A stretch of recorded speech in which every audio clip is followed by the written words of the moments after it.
Hi everyone. இன்றைக்கி நம்ம பார்க்க போகிற டாபிக் என்னென்னா global marketing from pharma marketing management. Global மார்க்கெட்டிங்னா என்னென்னு தெரிஞ்சுக்கிறதுக்கு முன்னாடி மார்க்கெட்டிங்னா என்னென்னு தெரிஞ்சிருக்கணும். மார்க்கெட்டிங் அப்படின்னா என்னென்னா, இப்போ நான் தான் ஒரு கம்பெனியோட ஓனராக இருக்கேன். இப்போ நீங்கள் தான் என்னோடய கஸ்டமர்னால் நம்ம ரெண்டு பேருக்குள்ளே ஒரு கம்யூனிகேஷன் நடக்குது. அந்த கம்யூனிகேஷனோட மெயின் கோல் என்னவாக இருக்கும்னா, என்னோடய ப்ராடக்டை உங்கள்கிட்ட செல் பண்ணுறதா தான் இருக்கும். அதுதான் மார்க்கெட்டிங். ஸோ அப்போ குளோபல் மார்க்கெட்டிங்னா என்னவாக இருக்கும்? நம்மளோட ப்ராடக்டை இந்த வேர்ல்டில் இருக்க எல்லா கண்ட்ரீஸ்லையும் சேல் பண்ணுறது தான் குளோபல் மார்க்கெட். இதை வேறு எப்படி சொல்கிறாங்கன்னா, இன்டர்நேஷ்னல் மார்க்கெட்டுக்குன்னு ஒரு சில கோல்ஸ் அண்ட் அப்ஜெக்டிவ்ஸ்லாம் இருக்கும். அதை ரீச் பண்ணணும். அது எப்படி ரீச் பண்ணுறதுனா, இப்போ ஒரு கம்பெனி எவ்வளோ ஈடுபாடோட அவங்களோட ப்ராசஸோட கான்செப்டும், அதே சமயம் வேர்ல்டு வைடில் அவங்களோட ஃபைனல் ப்ராடக்டை எப்படி கன்வே பண்ணுறாங்கிறத பொறுத்தும், என்ன தேவை அப்படின்றத பொறுத்து ப்ராடக்டை ப்ரொவைட் பண்ணுறத பொறுத்தும் தான் இருக்குது. For example, the menu of the McDonald's varies according to the locations or countries of the in restaurant. Suppose இப்போ ஒரு கம்பெனி குளோபல் மார்க்கெட்டுக்குள்ளே வந்துருச்சுன்னா, என்டையர் வேர்ல்டையுமே அவங்க ஒரு சிங்கிள் மார்க்கெட்டாக தான் ட்ரீட் பண்ணுவாங்க. அவங்களோட எய்ம் என்னவாக இருக்குன்னா, எல்லா இடத்துலையுமே அவங்களோட ப்ராடக்டை செல் பண்ணுறதா தான் இருக்கும். Next, advantages and disadvantages. Advantages என்னென்னா, it helps local industry to set up to fulfil the needs globally and improves the effectiveness of the product and services and also maintenance of consistency in the brand name. Next, disadvantages. The legal environment is different in different countries. So culturals and language are the one of the important barriers in the business. Next need of global marketing. First, for survival and growth. In this, to satisfy customers in diverse condition and also expand customer base including both the developed and developing nations. Next, to diversify product and improve competitiveness.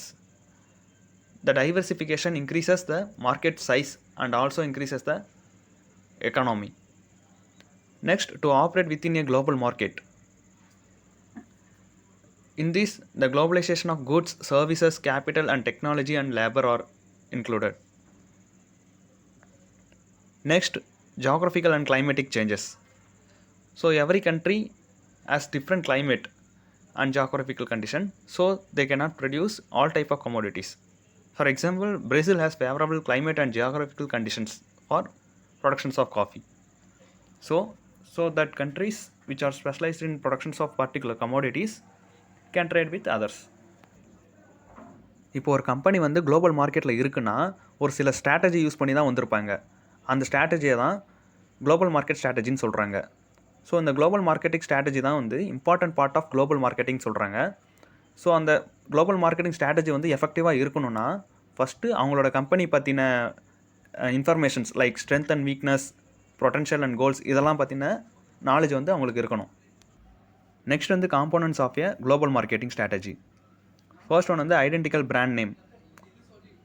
ரெண்டாவது uniform packaging. மூணாவது standardised product. நாலாவது similar advertising messages. அஞ்சாவது coordinated pricing. There are 3 types of global marketing strategies. First one globalization, second adaptation, third customization. First one globalization. Globalization என்னன்னா, same product and same promotional மெத்தட்ஸை எல்லா கண்ட்ரீஸுக்குமே sell பண்ணுறது. Some examples Coca Cola, Microsoft etcetera. இப்போ Coca Cola எடுத்துக்கிட்டிங்கன்னா எல்லா கண்ட்ரீஸ்லுமே அதோட taste சேமாக தான் இருக்கும்.